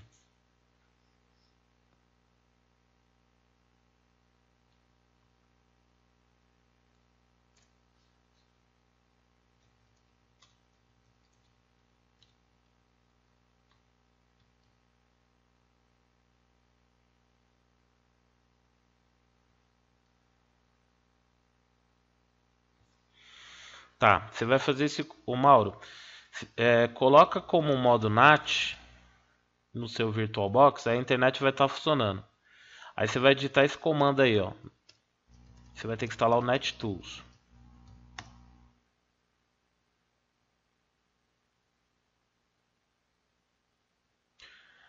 Tá? Sem essa ferramenta aí você não vai conseguir ter o... No caso do CentOS ele não tá vindo aí com o ifconfig como padrão. Deixa eu ver aqui o meu aqui. O meu tem porque o meu é a versão com Gnome. Eu não baixei esse daí. O seu é a versão bem leve que vem sem um monte de recurso. Aí você deixa como modo NAT, reinicia, vai estar pingando. Aí você vai instalar com i1 "-y install NetTools". Aí você vai dar Enter, vai instalar essa ferramenta aí, ó. O meu já deve estar instalado, ele vai falar que já está instalado. Tá, vou até cancelar aqui. Aí você instalando isso, já vai ter o ifconfig. Tá? De boa.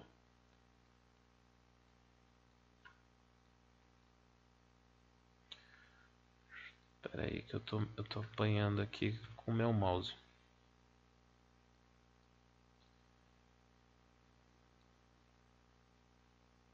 Muito bem. Então eu digitei lá ifconfig.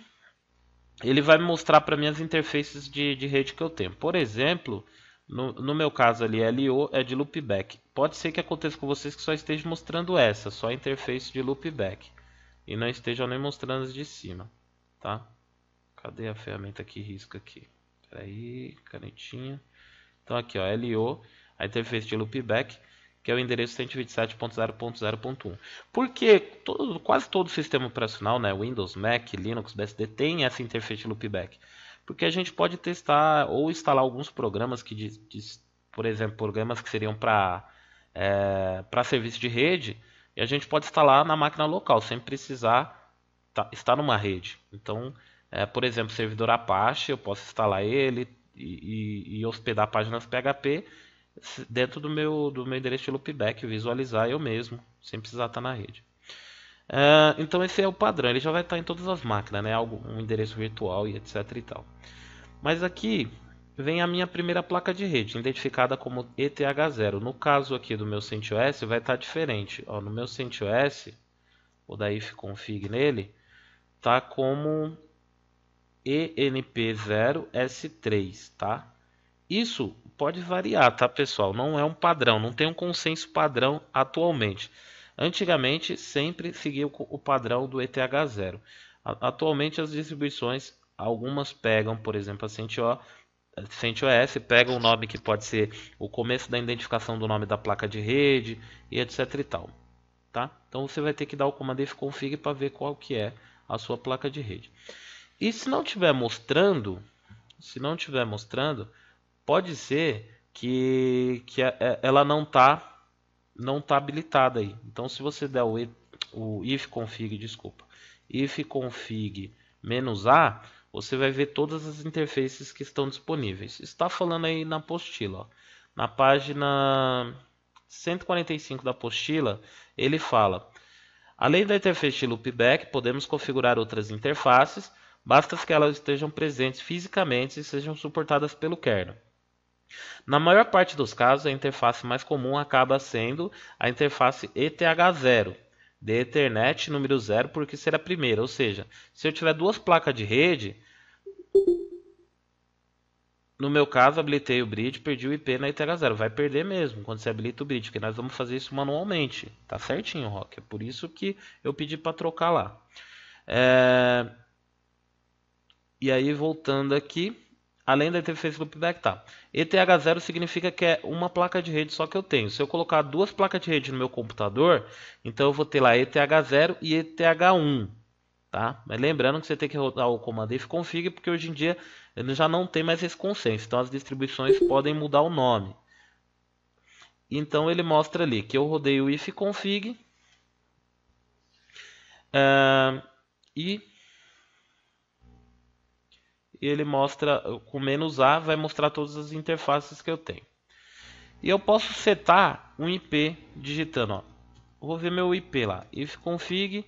Eu vi que o meu IP é 192.168.170, tá? Nesse caso aqui. Mas eu posso setar digitando direto aqui, ó. O nome do comando é o ifconfig, peraí, ifconfig. Eu posso colocar a placa, que no caso é ETH0, e o IP 192.168.171 no meu caso agora, tá? Agora se eu rodar o comando ifconfig, você vai ver que mudou lá meu IP, ó. Agora meu IP é 192.168.171, tá? Eu não preciso colocar o broadcast e nem a máscara de subrede. Por quê? Porque o comando ifconfig já calcula isso para mim automaticamente. Então, eu estou lá dentro da rede 192.168.1 alguma coisa, né? Então eu defino lá o meu IP, ó, ifconfig ETH0 192.168.1, colocar agora aqui 69, tá? Então rodando o comando ifconfig já está lá como 69.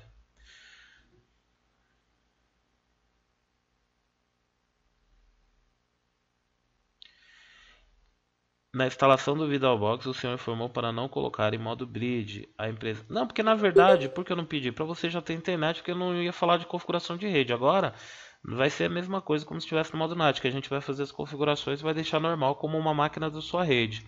Na verdade, ele vai ser mais uma máquina da rede, como se você conectasse um laptop, um computador, indiferente se é virtual ou não. Sua rede não vai me identificar assim. Quando você está no modo NAT, ele passa pela sua máquina e sua máquina é o servidor dele, entendeu? Agora não, você vai colocar ele na rede.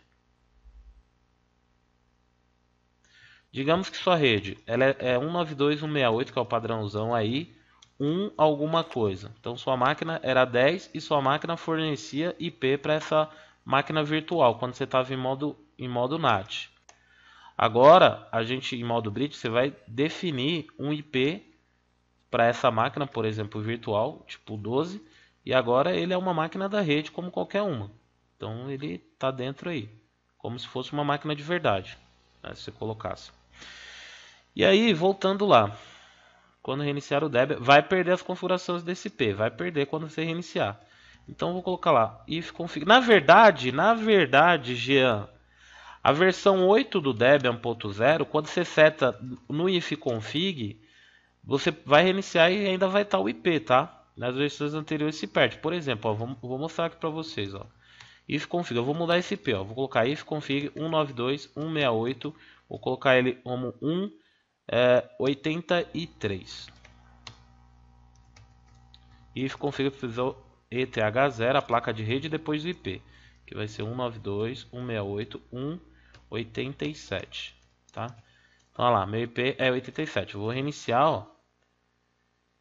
Isso está acontecendo na versão do Debian 8. Quem tentar com o Debian 7 ou CentOS não vai perder.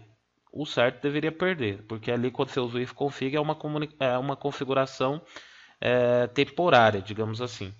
Mas aconteceu comigo aqui no Debian, que eu setava ali e quando eu reiniciava ele mantinha essa configuração.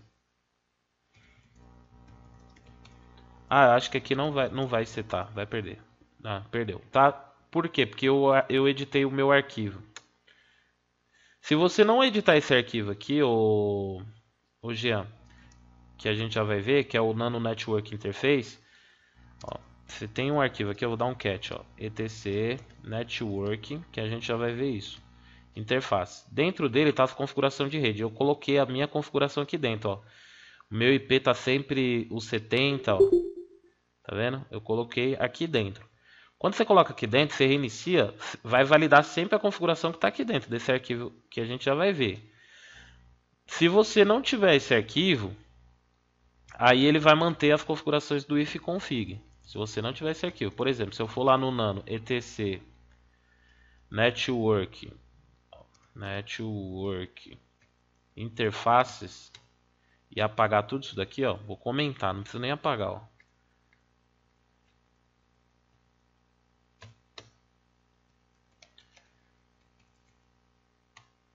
Vou dar um reboot aqui.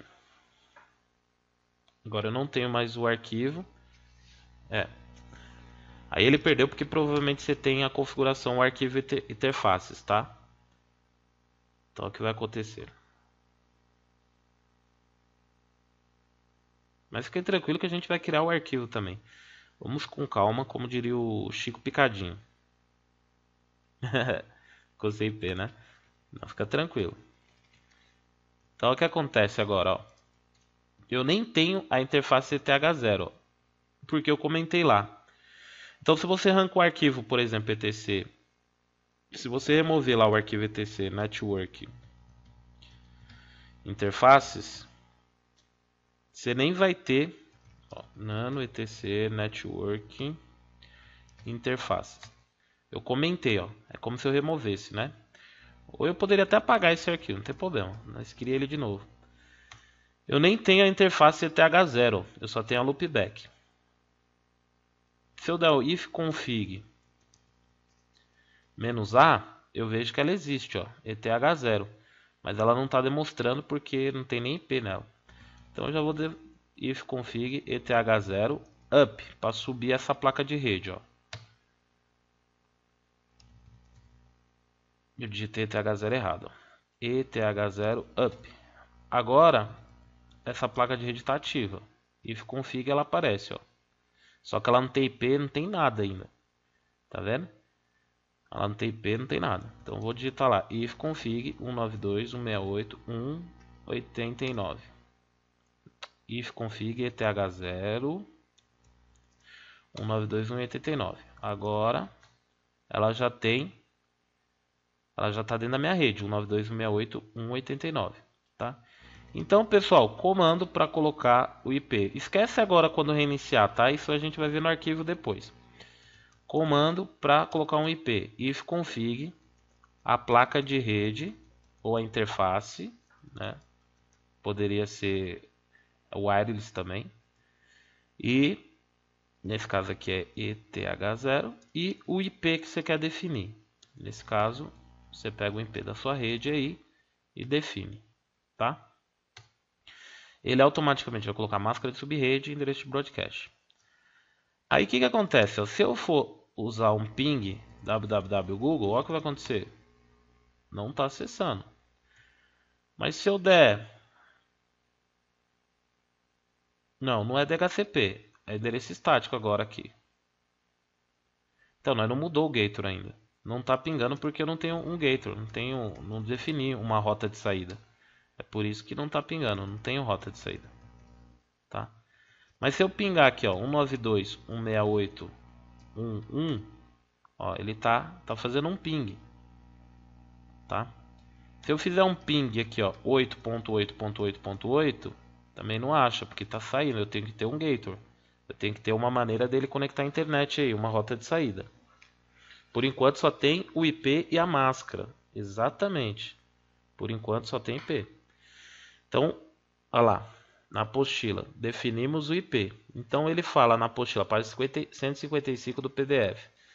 ifconfig ETH0 IP. Pronto, só tem IP. Nós não temos uma rota de saída ainda. Então vamos para a página configurando o gator, que é a página 156 do PDF. Seria 147 da versão impressa. Para que nossos pacotes saibam para onde ir, eles precisam conhecer o IP do gator da rede. O papel do gator da rede é simples, ele funciona como uma saída. E o comando é o route add default gw e o IP. Então nesse caso agora eu vou colocar um gator. O comando do gator é route add default gw e o meu gator, que é 192.168.1.1 que eu peguei lá no Windows. Ah, tá.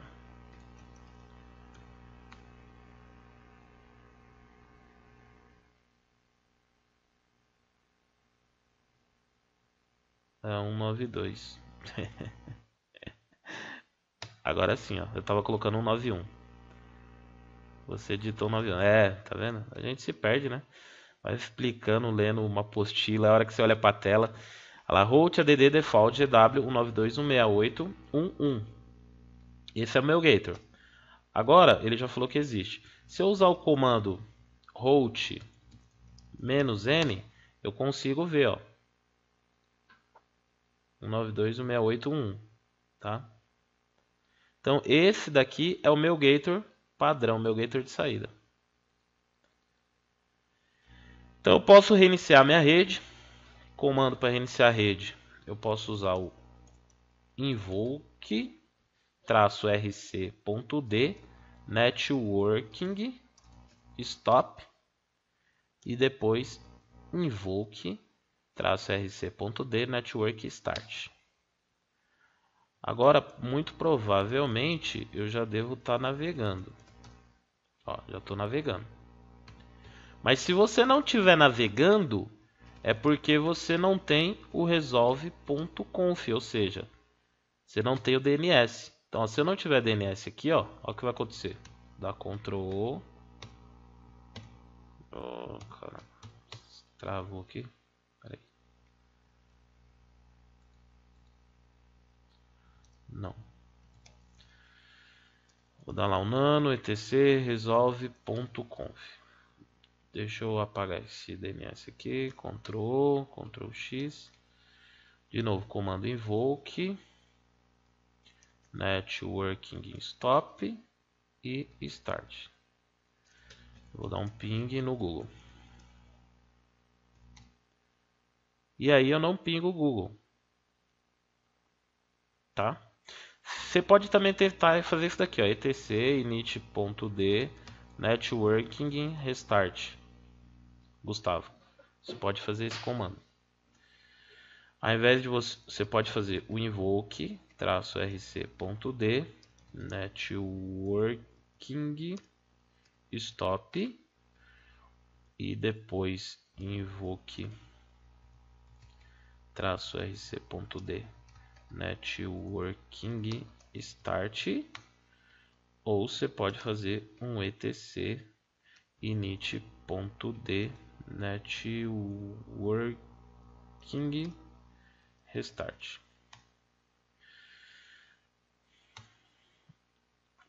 Deixa eu abrir aqui meu CentOS. etc init.d network restart. Normal aqui.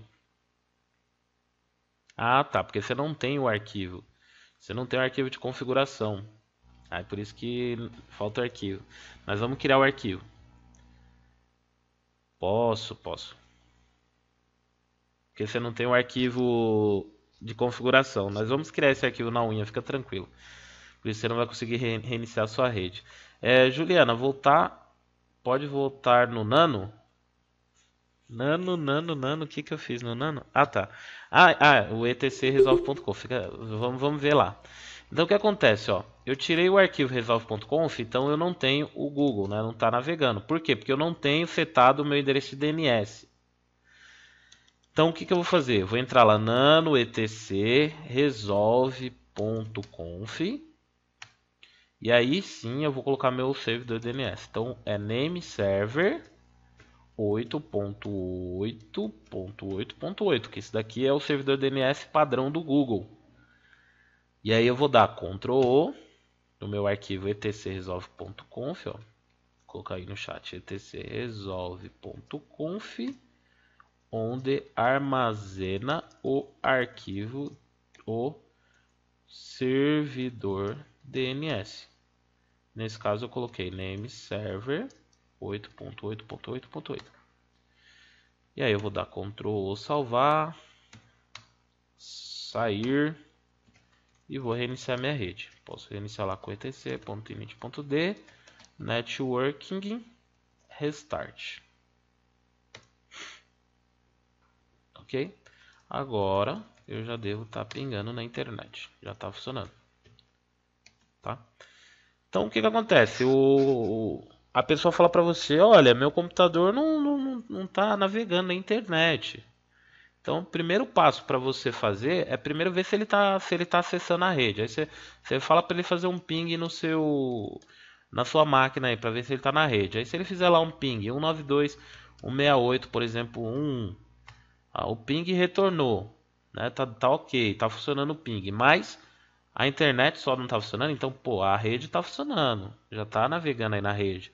O que tá faltando? DNS. Aí você vai lá no etc resolve e já resolve o problema.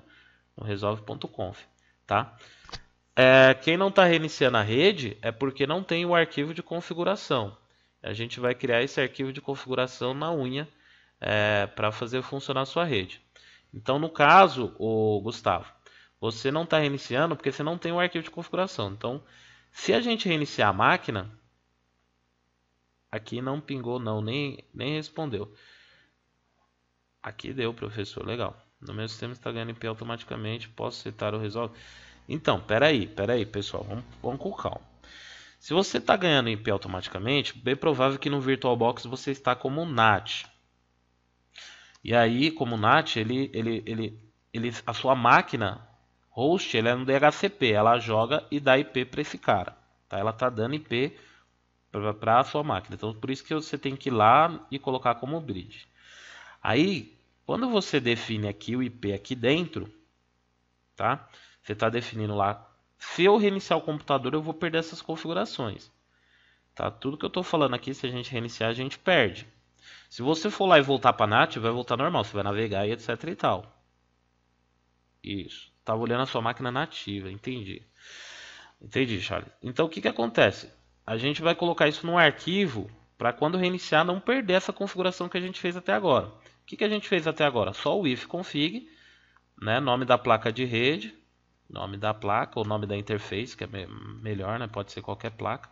Nome da interface e um IP. Então a gente fez lá ifconfig eth0 recebe o IP 192.168.1.65. Depois a gente fez o que? Adicionamos uma rota padrão, que é um gator, né? A gente fez o comando root add default gw gator e colocamos o número lá para ele, 192.168.1. Tá?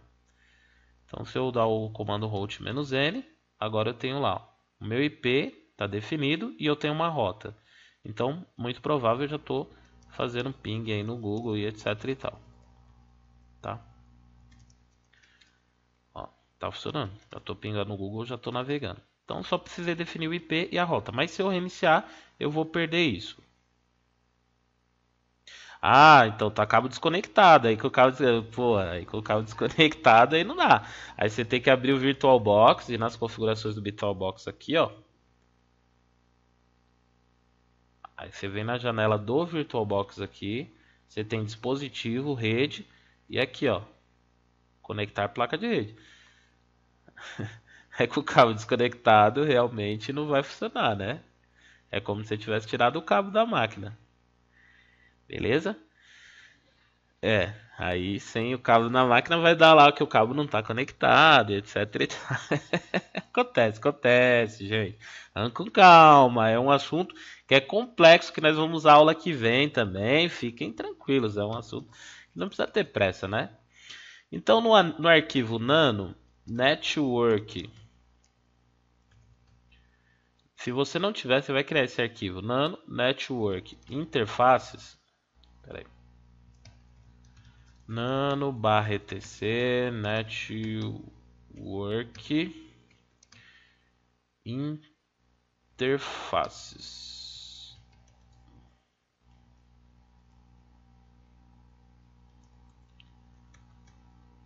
Peraí, pessoal, nano etc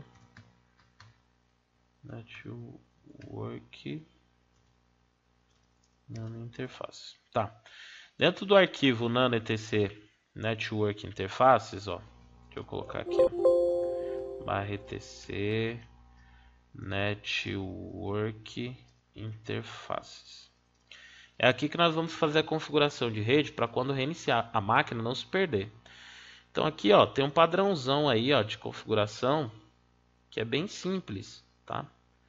Ó, você tem aqui, ó, o auto LO, que é o interface, a configuração de loopback. Loopback vai deixar dessa maneira aí. E tá como iface LO e net loopback, tá? Interface padrão aí de loopback. Aí as configurações aqui da minha placa de rede, eu vou deixar assim, ó, auto ETH0, ou seja, para ela subir essa placa de rede ETH0, ela vai iniciar automaticamente. Então, automaticamente suba a placa de rede ETH0. Aí eu coloco iface, iface é a interface, defina ETH0 como um endereço estático, ó. Então essa linha aqui, E face a placa de rede que você quer e net static. E embaixo nós vamos fazer as configurações. Address é IP, address 192.168.170. Netmask, a máscara de subrede 255.255.0. Broadcast é o final da rede 192.168.1.255. Qual é a minha rede? 192.168.1.0, ela começa de 1.0 e vai até 1.255, né? E qual o meu gator? O meu gator 192.168.1.1. Tá na apostila igualzinho. Na apostila, então não precisa nem se preocupar em copiar aqui, que na apostila, na página 159 do PDF, ou 159 do PDF, ou página 150 da versão impressa, tá igualzinho aí o arquivo etc network interfaces, tá? Então, olha lá. Auto ETH0 e face ETH0 e netstatic, address, que é seu endereço IP, netmask. A única coisa que muda os IPs, lá está 192.168.100. O meu está dentro da minha rede, você vai colocar a sua configuração da sua rede aí, tá? Feito isso, eu vou dar Ctrl O, vou gravar e vou sair. E quando eu fizer o reboot da minha máquina, vai estar aí.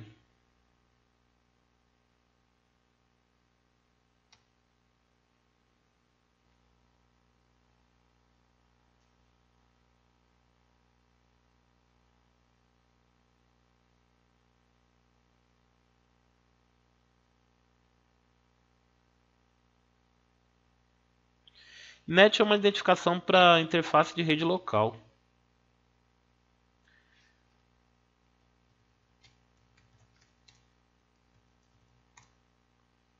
E agora lá, minhas configurações, 192.168.170 e tudo que eu deixei setado lá dentro do etc networking interface, tá? Do jeitinho que eu deixei lá. 192.168.170, netmask essa, broadcast esse, network gateway. Então, tá, no CentOS, vamos lá, no CentOS. Ou melhor, não vamos no CentOS, porque já deu nosso horário. Nós vamos amanhã brincar no CentOS. Mas tá na apostila, para responder sua curiosidade, tá na apostila na página, no final da página. Lá o etc sysconfig, network script e fcfg device. Só que a maneira de configurar nele é diferente, então você vai ter que olhar a apostila na página de baixo, ó. É bom para você treinar como exercício, ver se você faz sozinho. Na página 151 da apostila mostra como que faz no caso do CentOS, tá? E deu o nosso horário, né, pessoal? 23 horas. Então vamos parar por hoje. Uma boa noite a todos. Pessoal, foi tranquila a aula hoje? Deu para pegar aí legal? A gente faz um resumo, né? A gente resume de novo amanhã. Hoje sim, Watson. Pô, Watson, aí você desanima o professor.